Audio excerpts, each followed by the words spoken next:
on Twitch? Are you on Twitch or on YouTube? What platform are you watching on?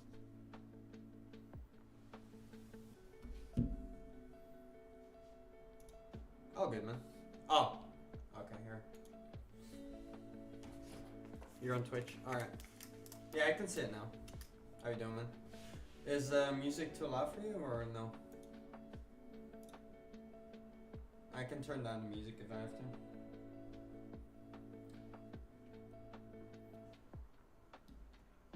All perfect? Alright, let's go.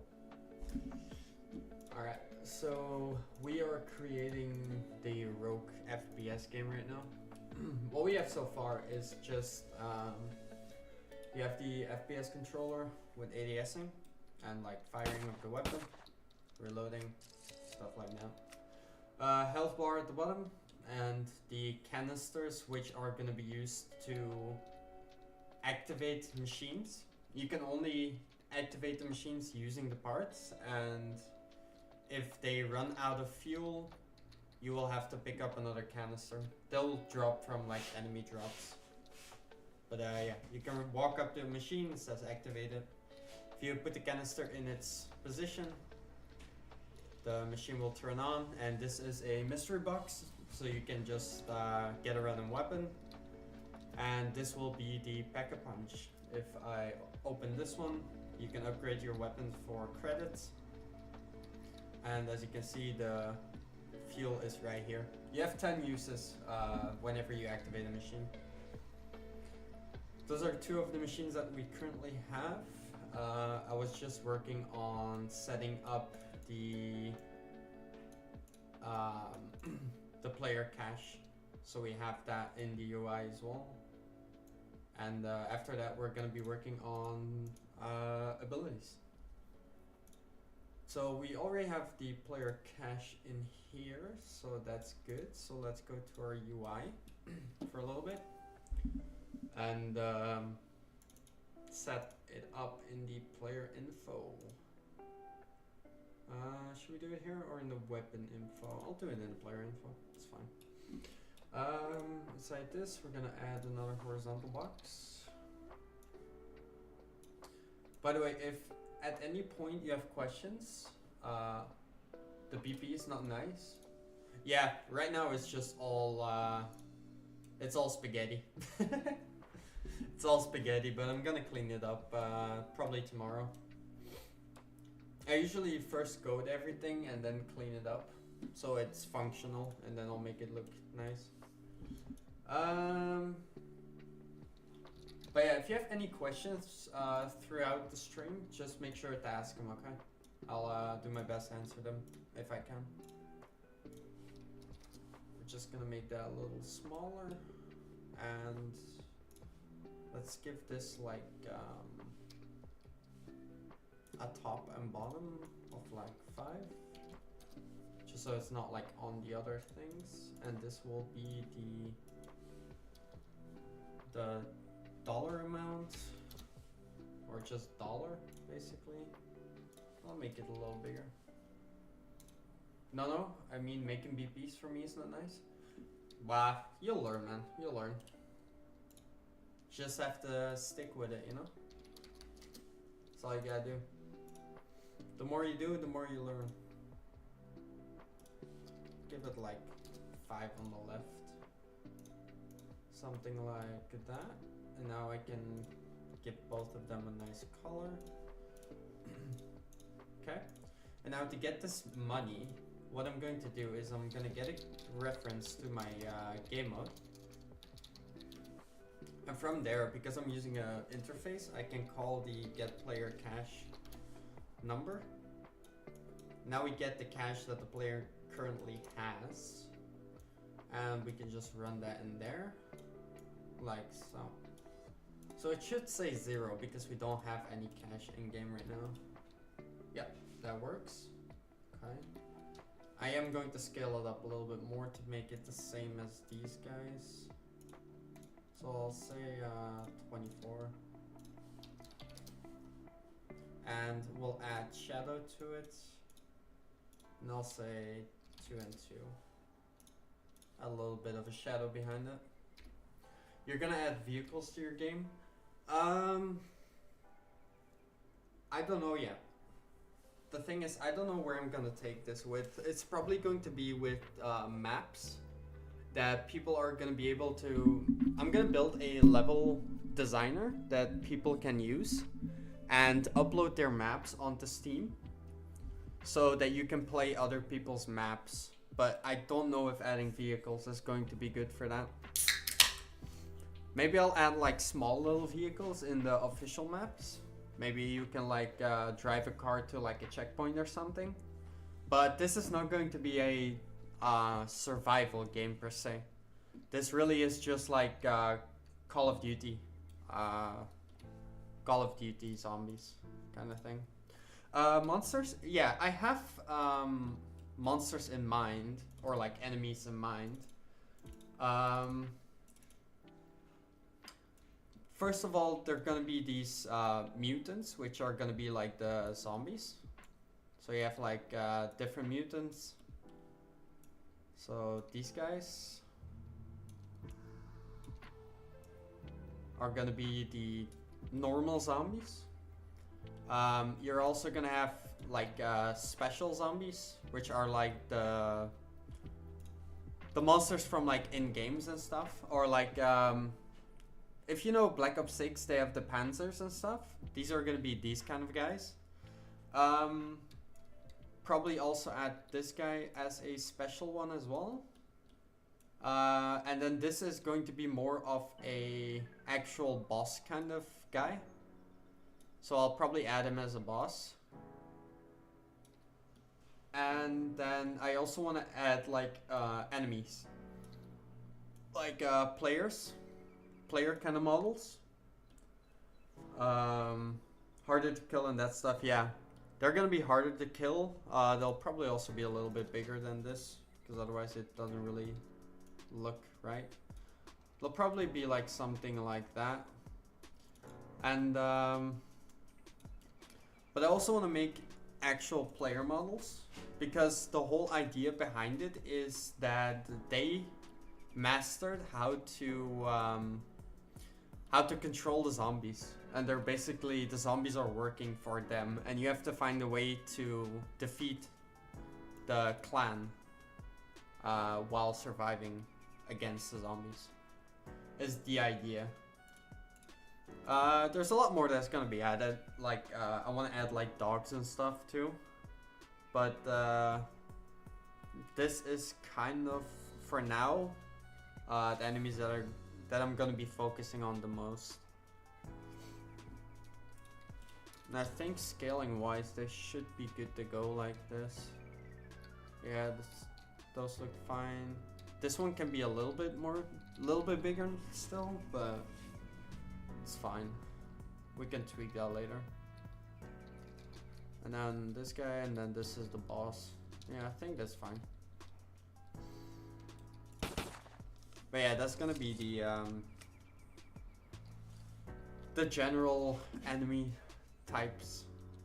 I might make more after a while, just for now, or like get more in a while. But for now, I'm just gonna be using these. I'll add more padding to this, so it also has more of a shadow. And I'll do the same one for this guy.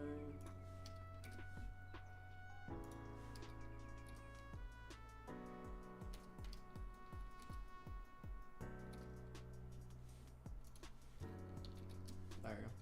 Just so it has a little bit more shadow behind it, so it sticks out from the background a little bit more. I think that's fine. Damn, man, I like that. I appreciate that, man. Yeah, like I said, the game is it's still kind of early in development, but most of the systems are already in place. The only thing I have left to do is the ability system. I wanna wait, let me just do it like that. Might be easier to explain. What I want to do is, when the game starts, I want the player to be able to select 3 different abilities that they can bring into the game. and also one special weapon that they can bring into the game.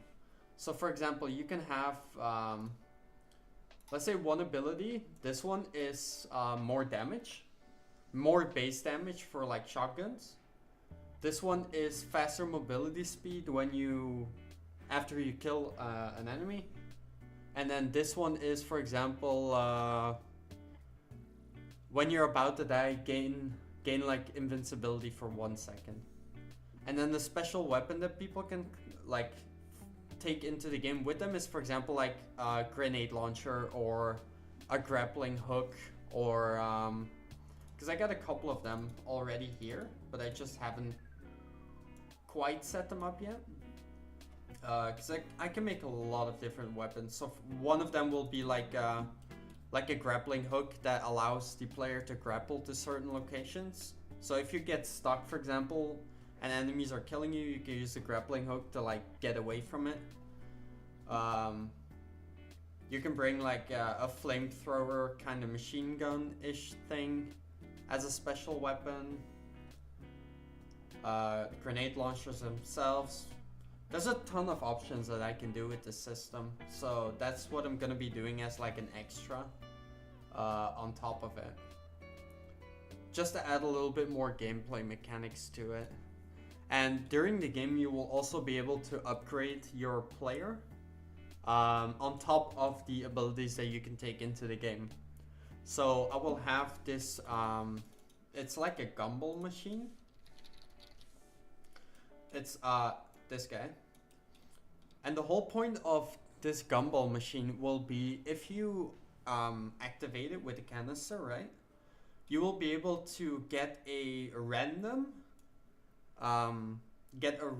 upgrade on top of your character. So one can be like random 25% more damage when you fire a bullet. The other one might be 25% or like 5% higher walking speed. Just random abilities like that.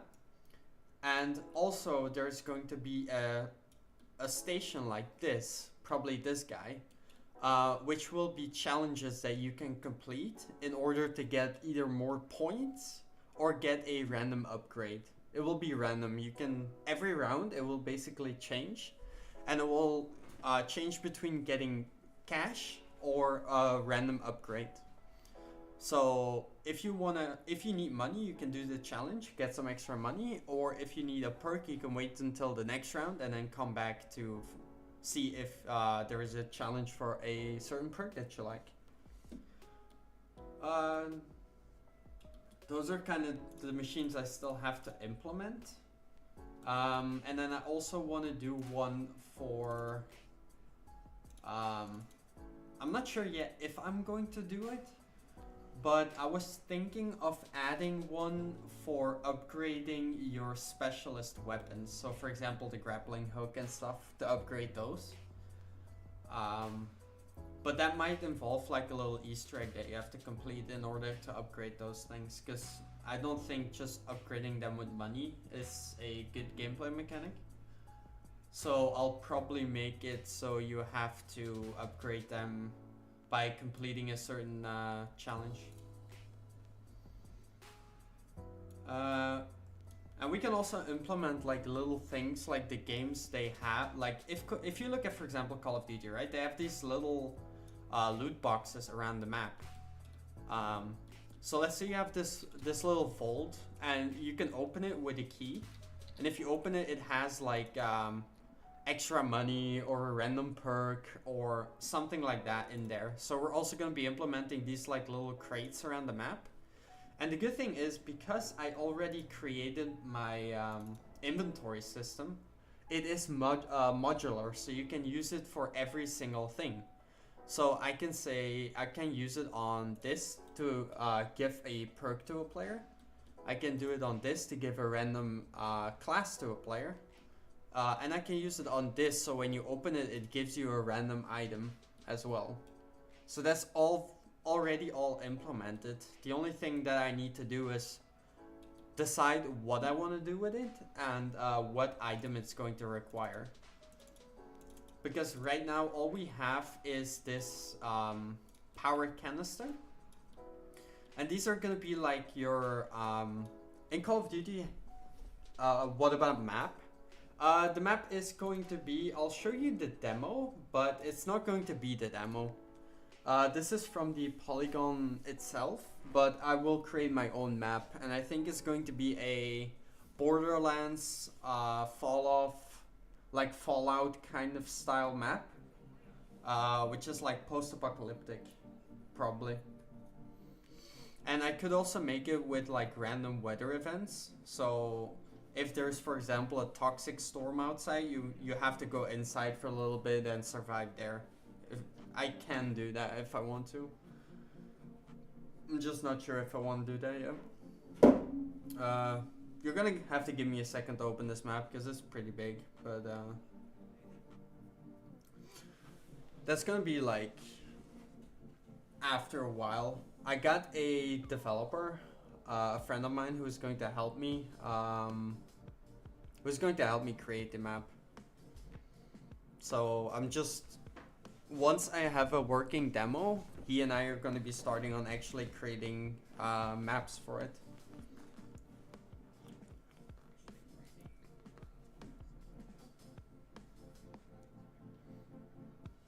But yeah, like I said, we'll have to wait a little bit to open this map.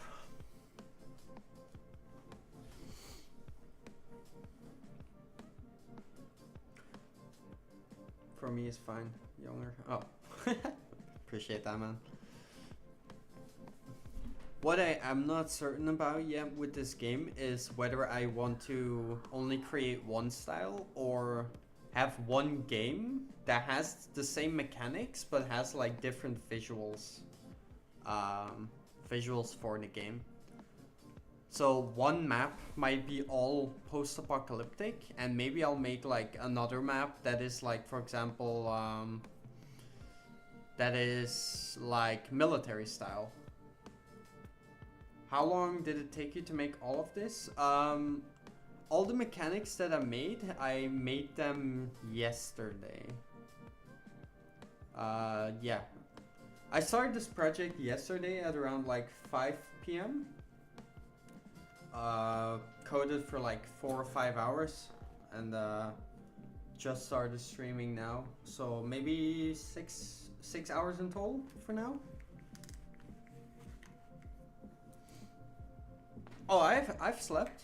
I've definitely slept. I didn't take an all-nighter. I only worked on this for like 5 or 6 hours, this total project. So it's not too bad yet. Not too bad.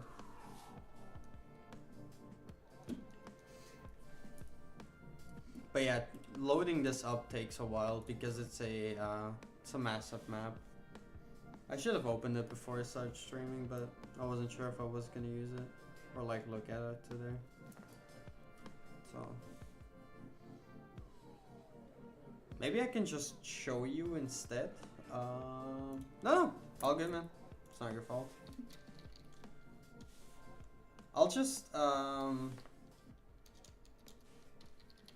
show you the pack itself, or like I'll show you some screenshots from it. It's this one. Yeah. It's going to be a map sort of like this. Maybe more towards, yeah, maybe more towards like this, like close quarters kind of style, but I can also implement like stuff like this. I'm not sure yet exactly how it is going to look yet. I don't have like concept art for it yet, but it's going to be this style. Bro, how the fuck do you make all the details? This is an asset pack, by the way. I did not personally create all these assets. This is an item that you can buy from the Unreal Engine store. But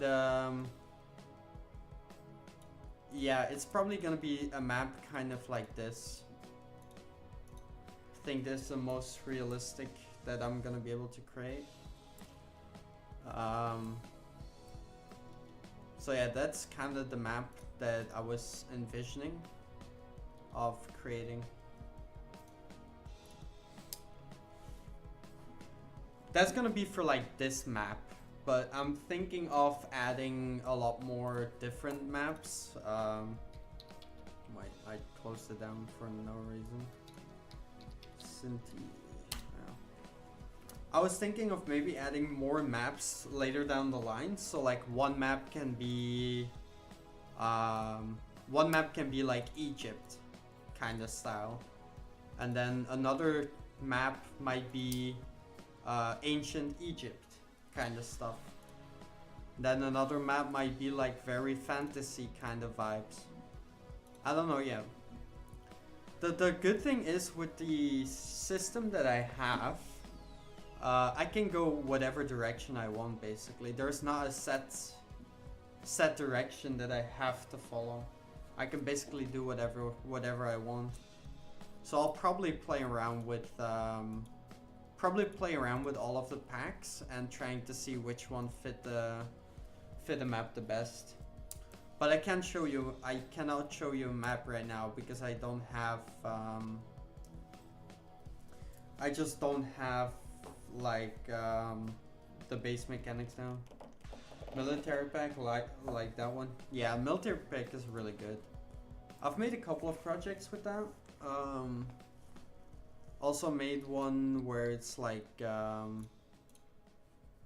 where it's just a small like 2v2 kind of survival game. I got a shit ton of projects here that I've been working on. But yeah, military pack's really good. I really like that one. Dark Fantasy is really good. Wasteland is really good. City Zombies is a little small, but you can still use that. In general, the Cinti packs are pretty good for what you're paying for it. It's not that expensive. Because like the Wasteland was like $3.99, but all the assets you get are like insanely, like you get really good value for it. I'm just gonna close this down because I think it, yeah, it's not reading it anymore. I think, is it? Oh, it is. There we go. Now it's starting up. Okay, we'll give it a couple more minutes. I think it's loading up now. Oh, it hasn't compiled every shader yet. That's why. Okay. But yeah, this is the demo map for the game, or like from the Wasteland pack, and the map might be something like this. I think it's probably gonna be something like this style, or where's the other one? It's right here. Yeah. Or it's gonna be more towards, oh man, this area is laggy as hell. Or it's gonna be more like this kind of map. I'm not sure 100% yet. Still trying to figure it out, but yeah, that's probably... Some of the effects are really intensive on my PC for now. Yeah. There we go. If I turn off the effects, as you can see, like 200 FPS more. But I think it's more gonna be a map like this, I think. Realistically, this is like the scale that is going to be probably the best. Oh, they have a post-process here. But yeah, so it's probably gonna be something in this nature. Looks nice. Yeah, we'll have to see. I have to sit together with my map designer and see if like what ideas he has for like a map. For now, I'm just coding the mechanics of the game. Once that's done, I'll have a chat with him. We'll set our player cache to be like infinite right now, so we can test out when we want to buy stuff. And it's not updating, so okay, that's a bug that we found. Let's see what's going on with you. Get game mode, get player cache, should be fine. Why is this not working? Let's see, get player cache is in here. It has the interface, yeah. I don't think we have to cast this. We shouldn't have to cast this. Let's see if it's actually calling it before we cast. Okay, so it is calling it. Why is it not updating the cache amount?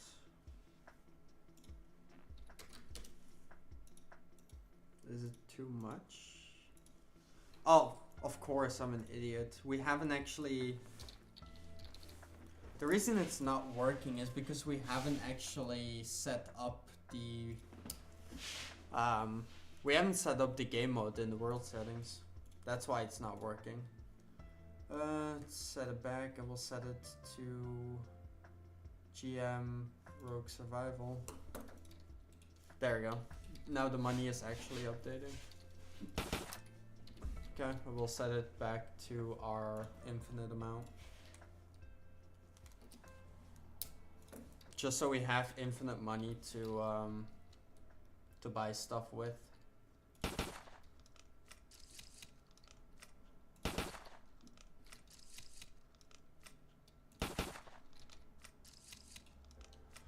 Alright. We can't open now because we don't have a canister, that's fine. Alright, so what's next? I want to start working on different perks or abilities that people can have. But first I kind of want to clean this up, because this gets really really cluttered really quickly. That's something I can say to you, is like, always make sure that you try to clean up as much as possible, because if you don't, you will lose track of what you're doing after a while. I've learned that the hard way with many projects.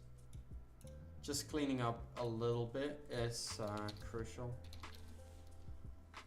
For data, we'll drag that in there. We'll drag these trucks in there. Make another one for textures, or we'll say materials. We can drag this guy and the textures in there. Animations, we can drag that guy in there. We'll make another one for audio. And the last guy is fonts. There you go. Just so it's cleaned up a little bit, you know. Let's work on this gumball machine. The first thing I kind of want to do is, do we want to have this powered or not? What I mean with that is, do we want to have it so that it is always powered, or that we need to use those this canister for it? What do you think? Should we make it so it's always powered, or we need powered in order to do it, to use it?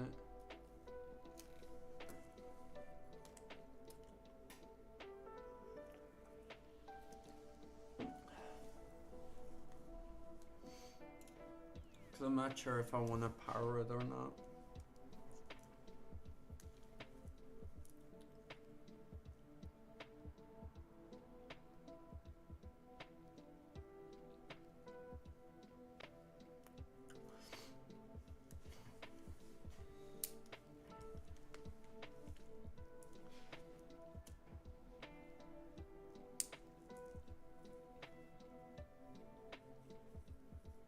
think for now, let's just make it without.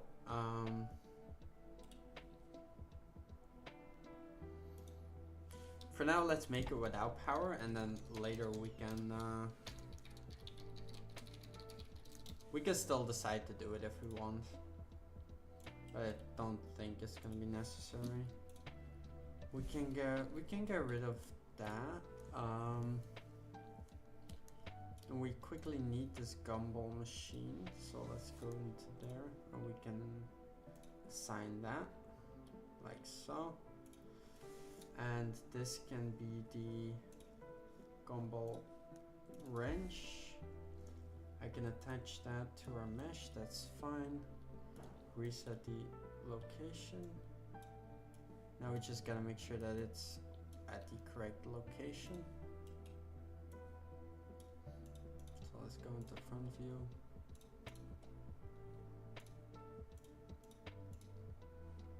We'll go into back view. It's gonna be easier. So something roughly that, and then just make sure on the right view, somewhat in the middle. I think that's fine. So that's gonna be our gumball machine. For now, we'll just do like a small generator. It doesn't need to be big because it's a very small machine, you know. I want to make it so it kind of makes sense that you need like a small generator to power that. So I'll do something like that. I think looks fine. We can recycle this, but we'll set it up so it is on like one of the sides of the thing. I will scale it down so it actually fits on the generator itself.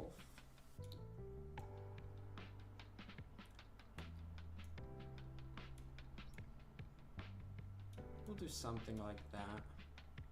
And if we now add the item to the mount, I can reset it to rotation and location. And if I now turn this around, I can scale this up until it fits. Something like that. Now we need the sparks.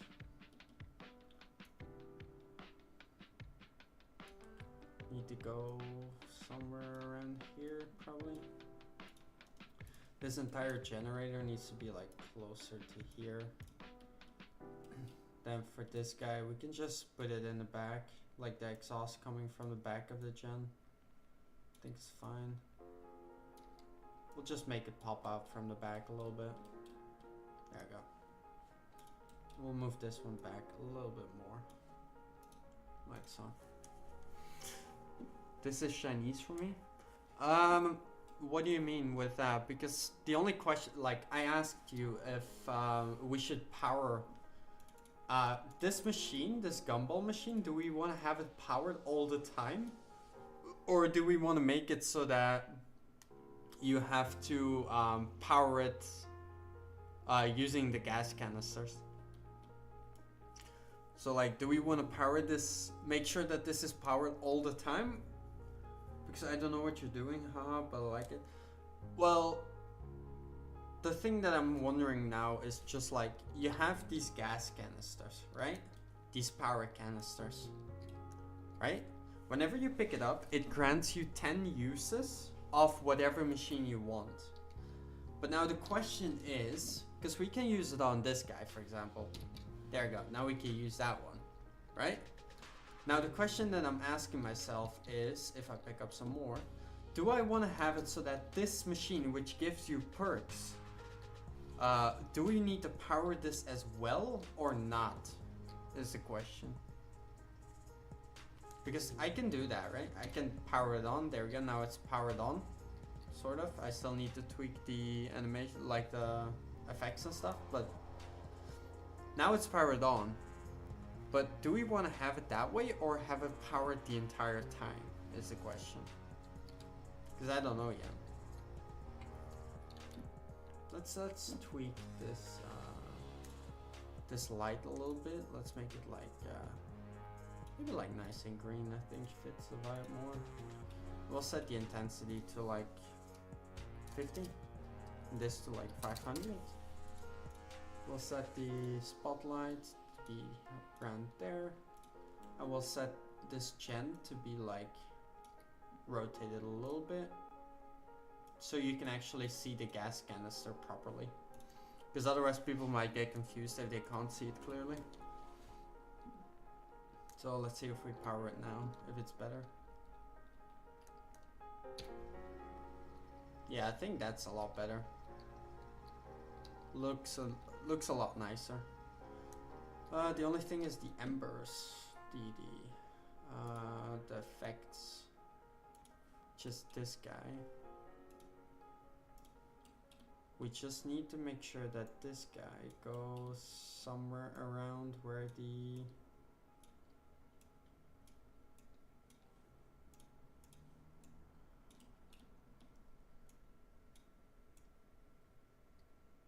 somewhere like that. I think that's fine. If I do that, yeah, I think that's fine. The lights can be a little bit brighter though, because I feel like they're not quite bright enough. So I'll set it to like 500, which was the default, and 5000. Those were like the default values that I found were pretty well for that. So let's see. Yeah, I think that looks really good.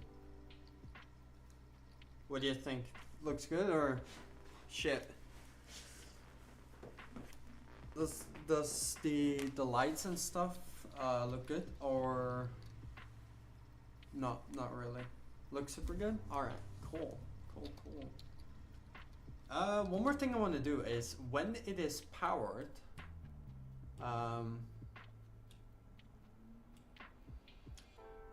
what I want to do on a tick event is when this system is actually powered, we want to grab the wrench that we have, which is this guy. And what I want to say is I want to add some rotation to it. Add local rotation. And we can decide what we want to add to it. Usually I say like, because it's on the pitch, right? This is pitch, yeah, okay. So on the pitch, let's say we add 0.1. Also the smoke animation starts when you plug the energy. Yeah, whenever the generator starts to run is the time when like the smoke actually plays, because you know, a generator that's off doesn't generate power. So if I turn this on, it should play the smoke. Yeah, you can see the smoke very lightly. But I also added this little rotation to the gumball machine as well. So you have some like dynamic movement. Doesn't have to be a lot, honestly, but if we say like 1 to it, right? Just add like a little bit of rotation. It should be a little bit faster. Just add some sort of dynamic movement to this machine, because otherwise it looks very static. So I think that's fine. I'll probably do some more here later down the line, like also have like moving parts here and also like the washing machine, but this is going to be the perk machine, so, or like upgrade. So what we need to do first of all is, if we can activate the machine, that's fine, and then can activate machine is also fine. And if it is powered, we want to say get random upgrade.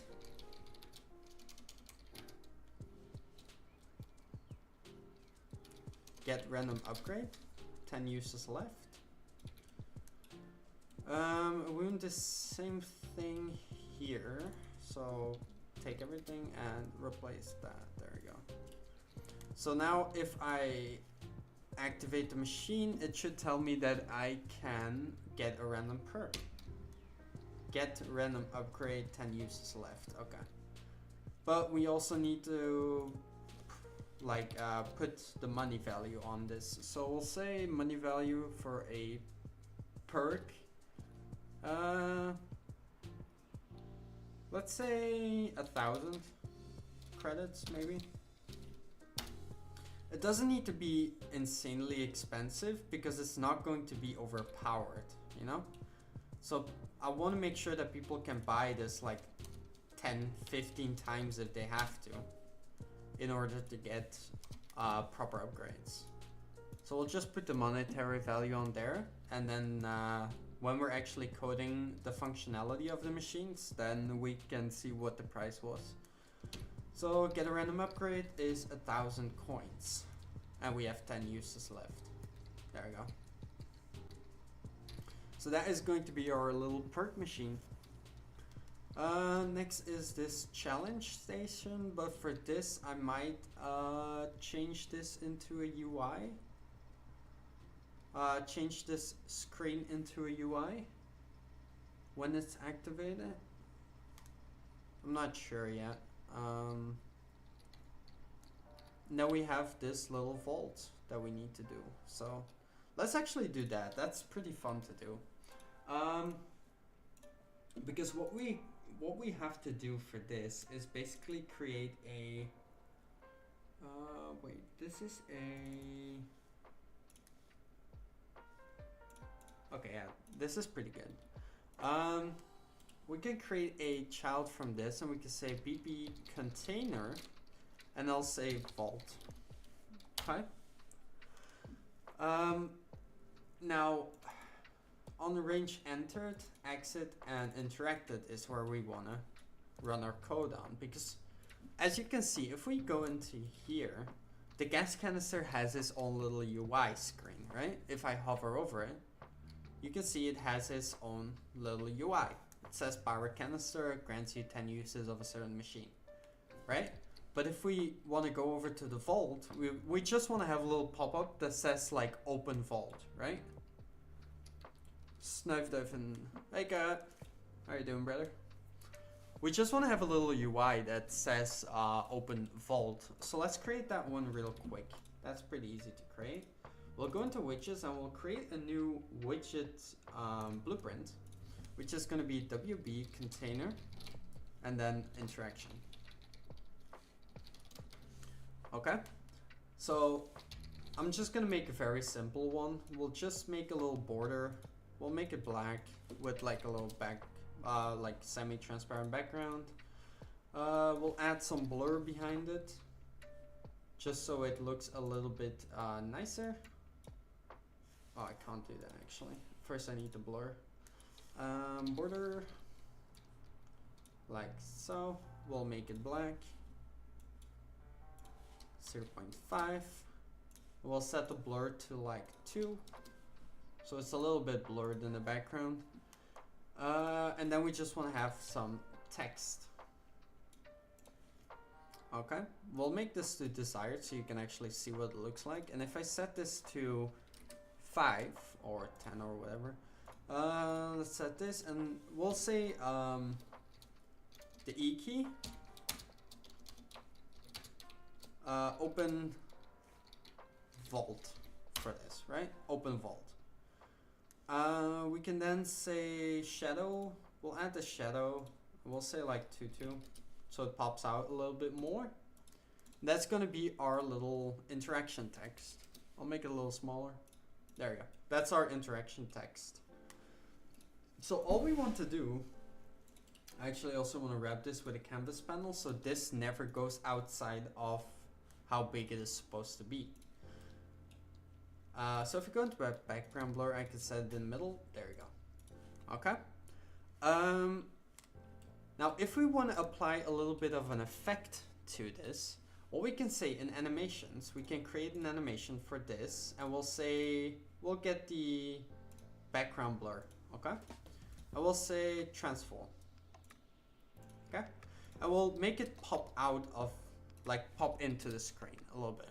So we'll go from 0 and we'll say at 0.10, we want to set it to 1.1 and let's say 1.1. and add 0.25, we'll reset it back to 0. So now if I play this, it does a little pop animation, right? And then on the construct, we can call this animation and we can say play animation. We only want to do it once because, you know, we don't want to be popping it all the time. Now we can close that back, and now we have the container vault. When we when we enter this range of this vault, which we do not have right now, so let's quickly make that one. So we'll put the vault in here. Actually, it's not really working. Of course not, because it's using the construction script from our parent blueprints. Should be. Why is it not working? Let's go to item master and see why it's not working exactly. I think it is because it's running the construction script code that basically gets the static mesh. We don't want to do that because for a container, this has to be, you know, the vault. And we'll just make sure it is at 0, 0, and we'll make our sphere more in the middle and open it up. Okay. Now we want to get the door of it. So we'll grab this and say on top of the static mesh, put the save door, and let's put it in the proper location real quick. So we'll say right here is probably fine, right here is probably fine, and let's move it up a little bit. Could be a little bit more up and a little bit more to the right. I think that's fine for now. Okay. Now that we have this vault, what we can say is whenever we enter the range, right, we want to see if, first of all, is opened. We'll make one variable, which is opened. And this basically means, is it already looted? Okay. So we're going to check this with a branch. And if it is not, okay, we want to create widget, which is the, actually first we want to create a widget component. We'll say add widget component. And now the spawn transform, I'm just going to grab the static mesh and say get relative transform. And what that basically is going to do is it is going to place the widget that we made, which is the vault, on top of the vault itself. All right, so it doesn't go above here, it does go there, it always stays right here. Next thing that we want to do then is we want to create the actual widget, right? So we create this widget and we'll say this is the vault interactions, or like, what was it, container interaction? And we'll imply, instead of adding this to the viewport, which is normally what you should do, in this case, we want to attach it to this widget. So first thing we'll do is also save it so we can also remove it later. So we'll say WB container interactions. Okay. We'll do that, and then we can say from here, we want to do a little reroute node so it keeps it kind of clean, and we want to say set widget. And now we set the one that we made to this one. Next up is set widget space. Basically meaning, how do we want to see this? Do you want to be able to see it only from one side if you're looking at it? Or do you want to see it from all sides? In this case, I want to be able to see it from all sides. And the last thing I want to do is set collision. Usually a widget doesn't have collision, but just in the rare case that sometimes this might bug out. So I keep it at no collision just to make sure that it works. So we can test this if we want, and I'll show you what's wrong with it in a second. But let's say we delete this vault and we put our vault in here, right? If we now run in it, you'll see that actually it will work, but you'll see a little issue with it. So first you see the vault is there, it works, but first of all, it doesn't disappear, right? And if we now run over it again, as you can see, it keeps putting a new one on top of it. And now it is not even opaque anymore. The reason why is because we're not checking if we already have the widget. So what we basically have to do is grab this widget loop, widget, and we want to check if it is already valid, which means we already have one. We don't want to do it anymore. If we do not have it, we just want to create a widget. Okay? And we can do the same thing when we exit. Instead of not doing anything, we can just say check if we have one, and only if we have one, we want to destroy the widget, destroy the component. And after that, we also want to clear this by basically setting it, but not putting anything in there. It will invalidate this, so the next time it will say not valid. Okay? So that's working. So if you now go in here, it places it, and it removes it when we go outside of the range. Okay? And it doesn't do it multiple times anymore. Now, the reason it is at the bottom, there is a reason why the widget is spawning at the bottom, and that is because our root of our safe is at the bottom of this, right? And because it is at this little point, it also places the widget at this point. But we don't want that. I think I want to have it somewhere around the middle, maybe even above it. So what we can do is actually, instead of putting this location, we can actually, what I can do is just add a little sphere. And I'll say this sphere will be the interaction widget spawn location. Okay? And let's set this to 0.05, make it very small, because we don't need to be able to see it. And it will not have collision, and it will be hidden in game by default. Okay? And where do we want to place it now? We can decide where we want it. So let's say I want to have it a little bit above the safe. I can then basically, in the event graph, where we said we want to set the widget spawn location, we can get rid of this static mesh and we can place in this widget spawn location. Now, this will work, but the only problem is the scale will not be correct.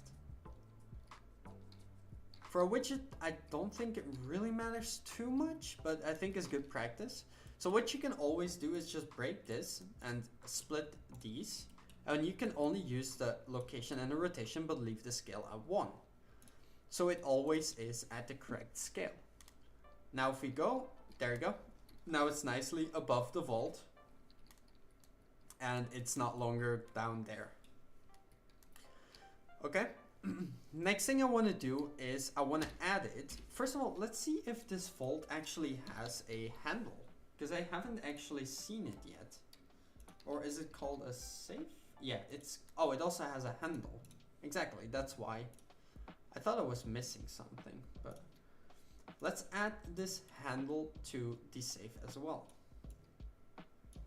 I will place it, let's go into front view, make sure that it is at the correct location. So we'll say somewhere around here and around here.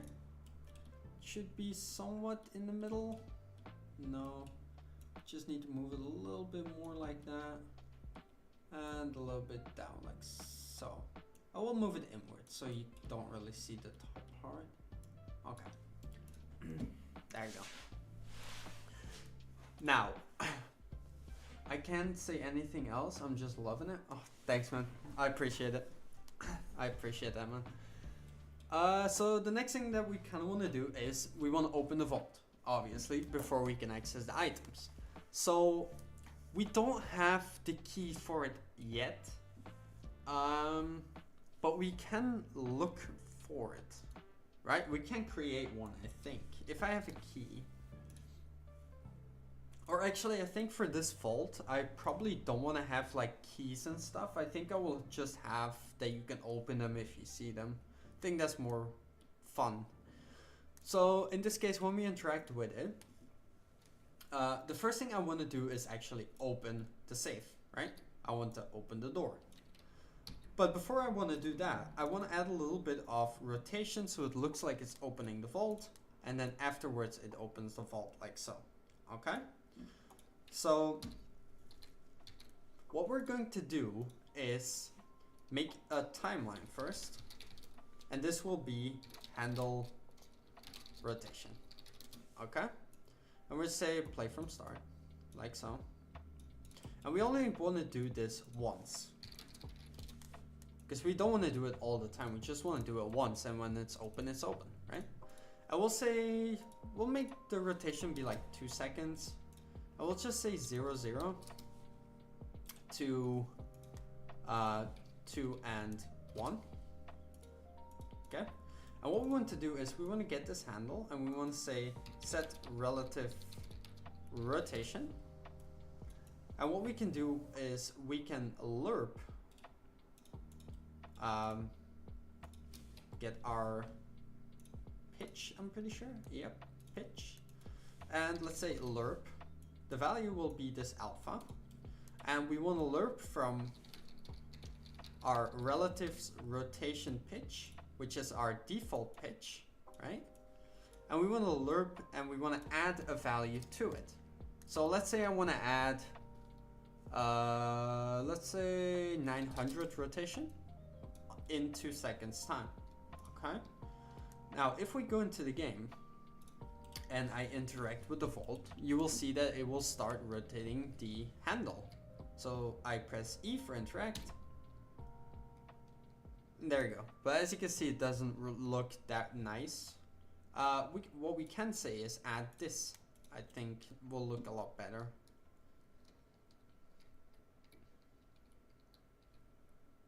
There you go. It opened that. And what we then want to do when this finishes, we want to do another one.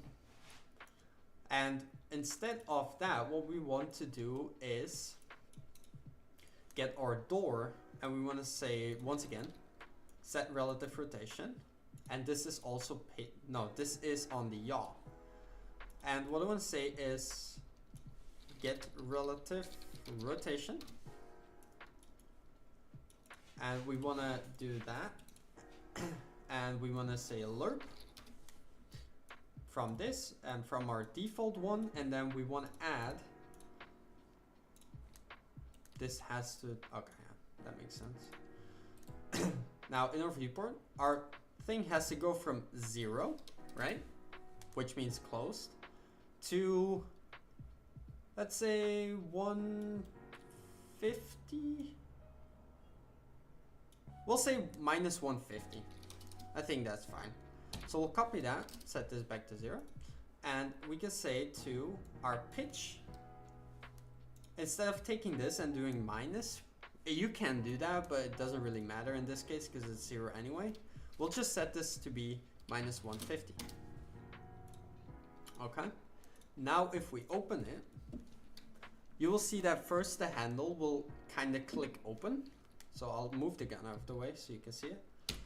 So as you can see, the handle opens and then the vault opens.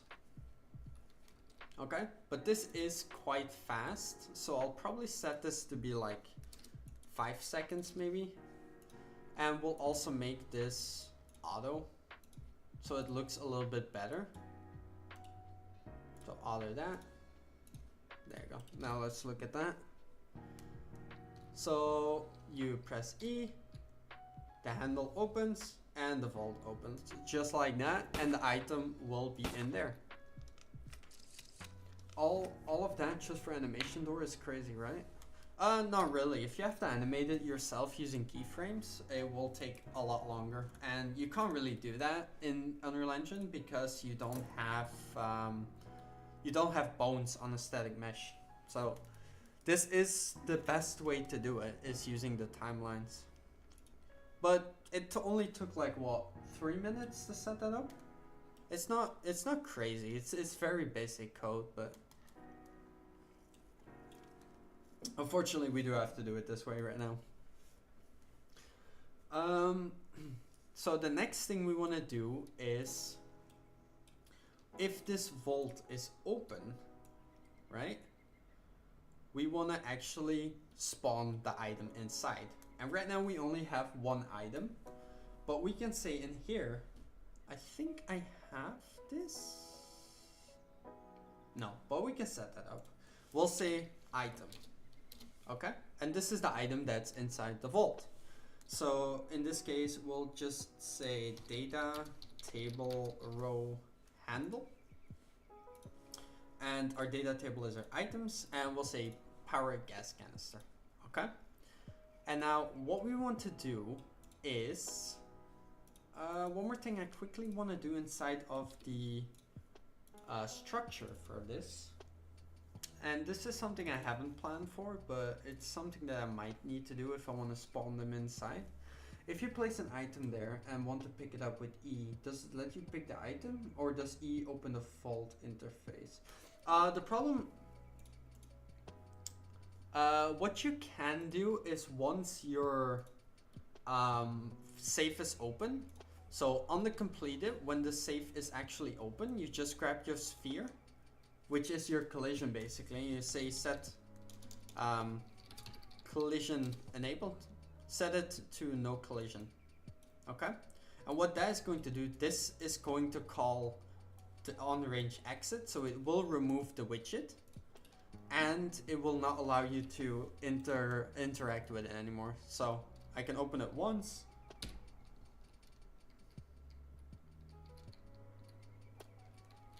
Well, I set the door to be -150, so that's not really gonna work, is it?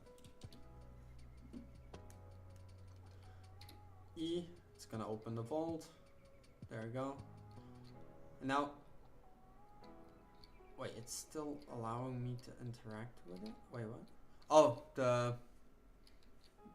the problem was, the reason you still saw the open vault code or the widget was because the timeline wasn't actually finished yet.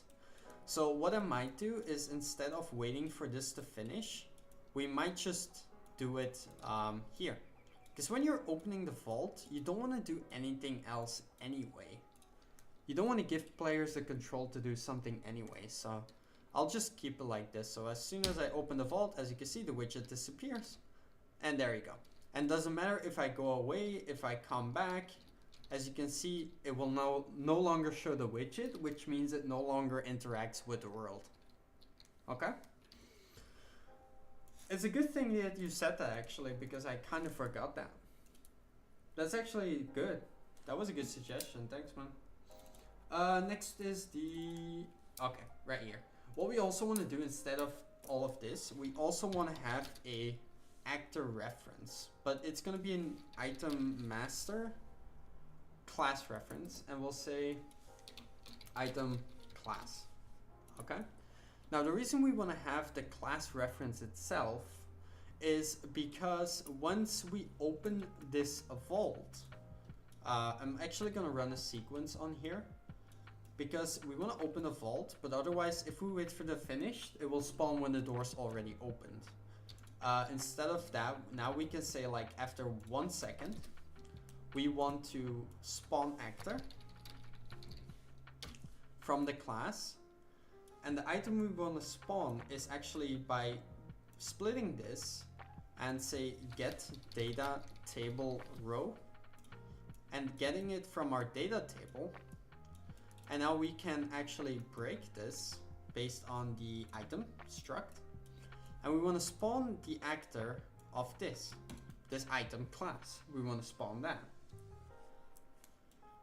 Now the transform that we want to do is we want to make sure it's inside of the vault. So we'll have to make another little sphere, and we'll open this vault for a second, and we'll just grab this, and we'll just say item spawn location. Okay, I will move this one down here. So here is actually where the item is going to spawn. So if I grab this, so recombine, grab the item spawn, and we can say get world transform. And we want to spawn everything the same except the scale. And we'll say always spawn ignore collisions. Okay. Now it's not gonna work until I go into my power canister and also set this to be item master for now, because the power canister is just the item master kind of thing. So if I go now, this should in theory work. Oh, my vault's still open. Let's just close that. Okay. Let's see. Open vault. It's gonna open that up and it should spawn. It spawned it, but where did it go is a question. Where is the actual mesh from it? It's the question. Oh, I know why. My item master itself, because I disconnected this doesn't have an item. So what I need to do is when this gets created, I want to run this code. Not on the construction, but when this gets created. When it gets spawned in. That was the reason why it was, yeah, that's why it was invisible, basically. Huh?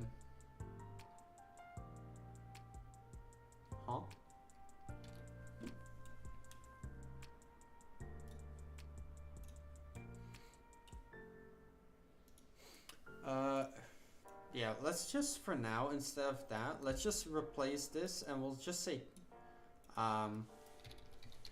canister? We'll not run any of this code. For now, we'll just set this to canister. I'll have to make a separation for that.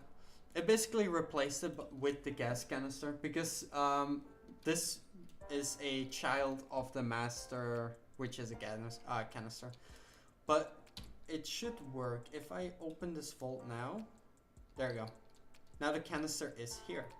Now it still was pretty slow, so I'll just remove this delay instead, because I want to have it inside when you open the vault, of course. So we open the vault, and there you go. So you can see the canister is here, and we can pick up the canister. And now we can use that canister somewhere else to open the machine. Also text open, E to open, coming under the vault. Let's see. Yeah, I actually saw that. It's not at the proper location anymore. Yeah, because it was above here. So what happened? Our interaction widget spawn location is still fine. So, oh, there we go. Now it should be better. There we go. Open vault is back above it, and I can open it.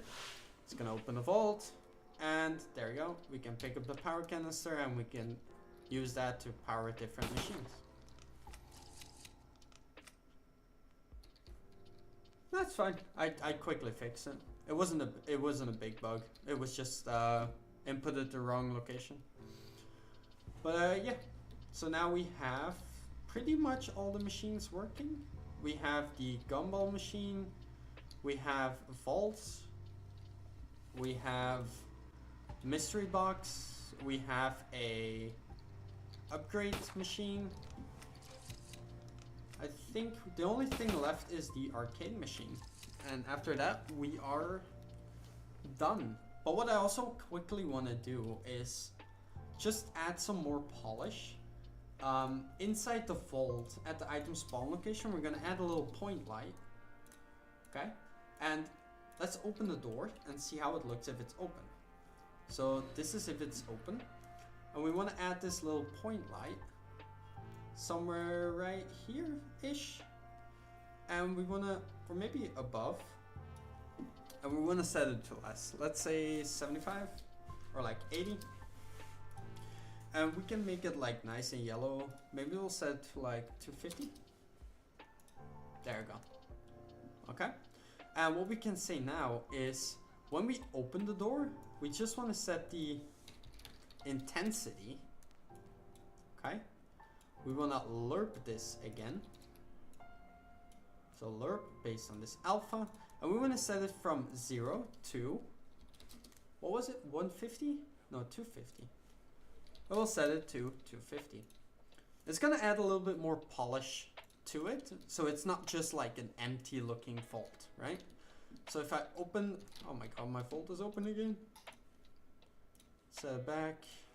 I keep forgetting to close the vault, man. Alright, so let's say oh, by default I need to set it to 0 as well. Okay.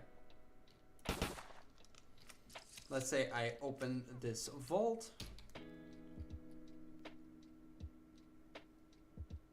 There we go. Now now a light, like a little light pops up. It's just more for looks, really, but I think it looks nicer than just having an empty vault.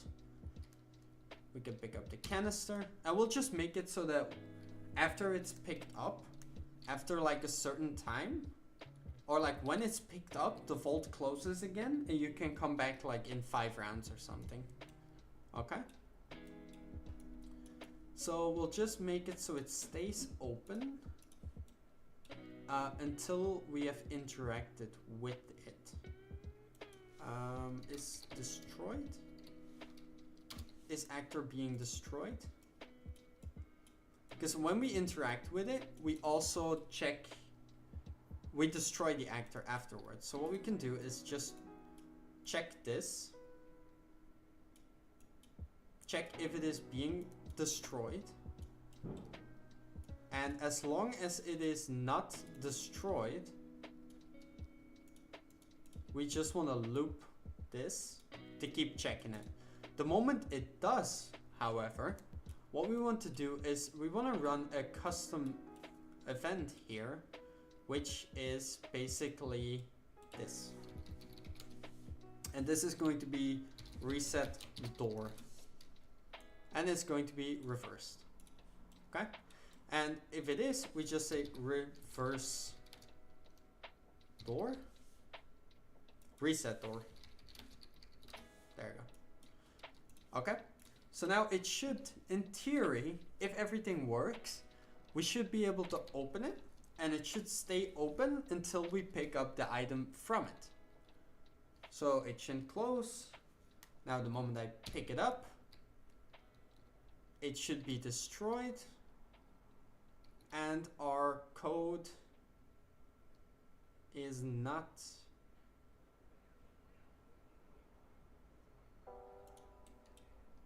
it's not working because it is still valid. What I might do is just say is valid. I think that's better, because the destroyed is kind of a weird call. As long as it's valid, we want to keep checking the validity. The moment it's not valid anymore, that's when we want to do that. I'm pretty sure. I'm just going to run this on my second screen just to see if it actually works. So we open it up. It keeps calling it, obviously. Now it's not valid anymore. It ran the code, but it's not doing the door anymore. And the reason it's not, it did it with a point light, but we didn't do it with the door. And the reason why is because this call, what we basically need to say is we need to get the select off of this. It's going to be into a flow. And if we play this normally, so play from start, what we say is, if we play this from the start, we want to open the door to -150. Now, if we do it backwards, we want to set it to 0, right? If we play it in reverse, we want it to go back to 0. So I can open this up now. The light comes on, you can pick up the item, and now the door closes. Okay? But it was really fast though. I think I need to do reverse from end in order to fix that, because it was really fast. So let's see. Open the door, pick up the item. The door just teleports towards the location. Why? Why do you do that?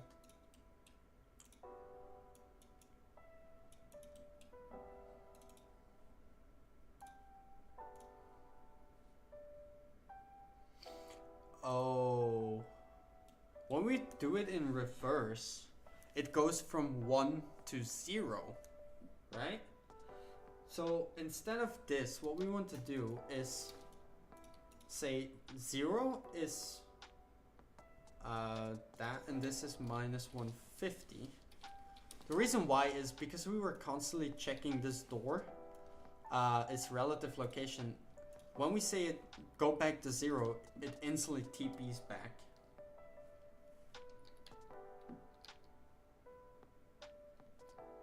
So now you can open it, it's nice and slow, pick it up, and it closes back down. There we go.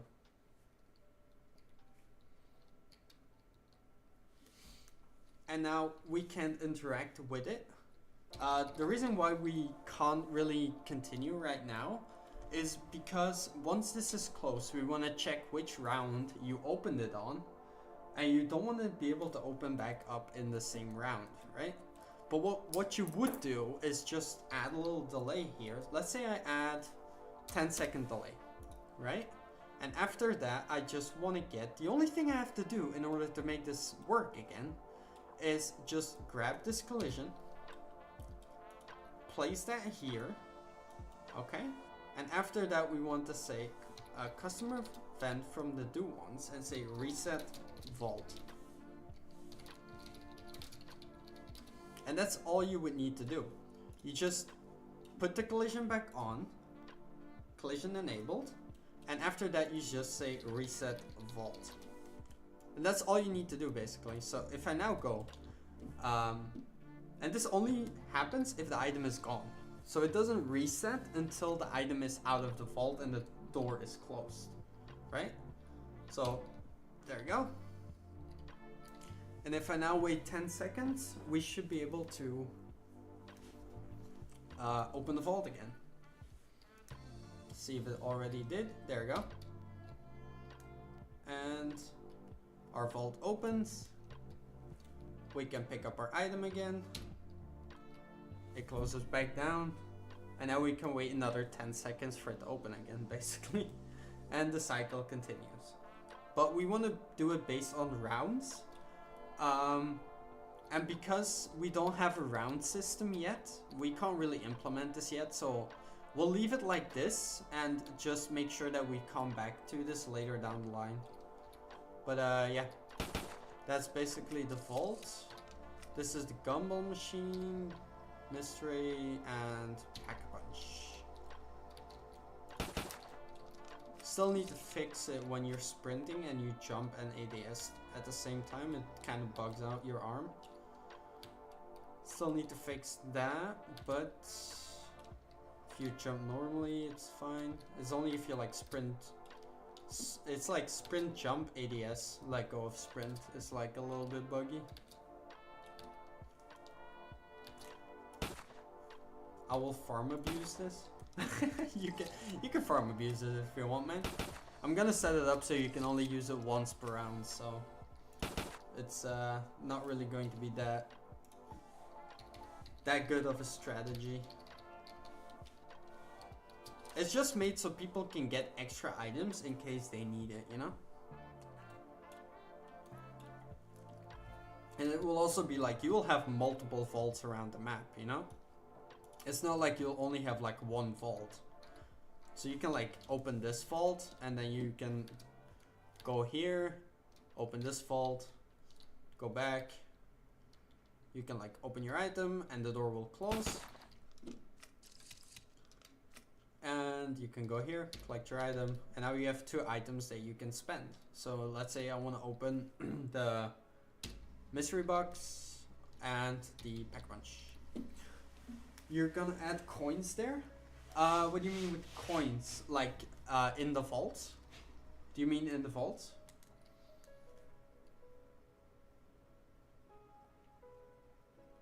I can add money, yeah.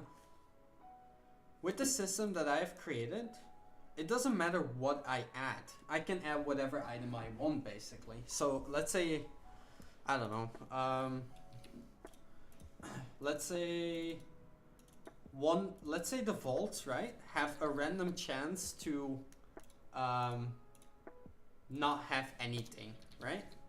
Let's say there is a random chance that you will get, like in Call of Duty, you will get like a teddy bear, right? All I had to do is make an item, which is like a teddy bear, right? Which is like, let's say this guy, right? Let's just set him on top of the vault like a good little fella, like so. Okay.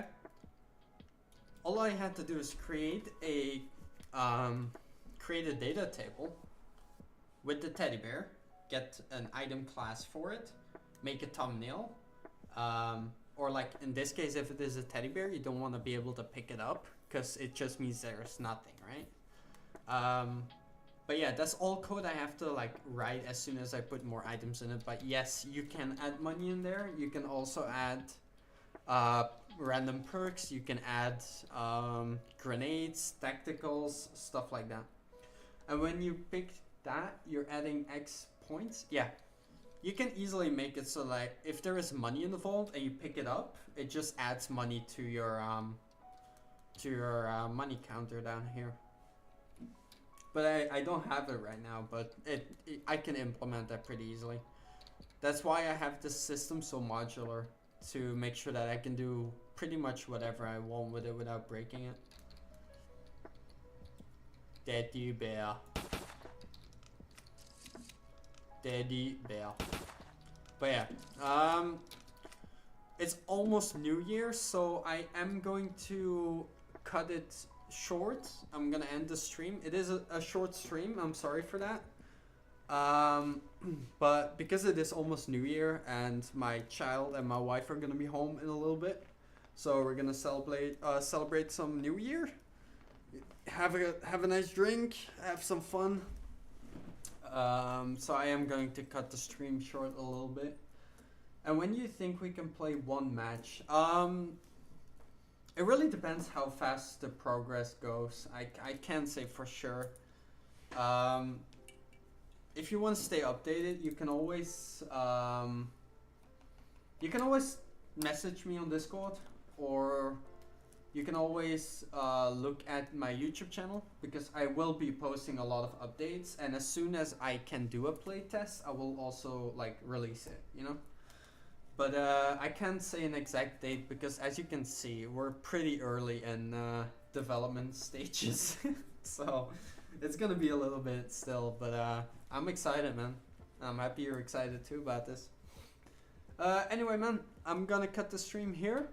Whoever is watching the VOD later on, thank you so much for watching. I hope you learned something, and I wish you all Happy New Year. So special thanks to Vieira Goody for being in the stream. I really appreciate it, man. It was a great talk, and hope to see you next time. Happy New Year, everybody, and I'll see you guys later. Bye-bye.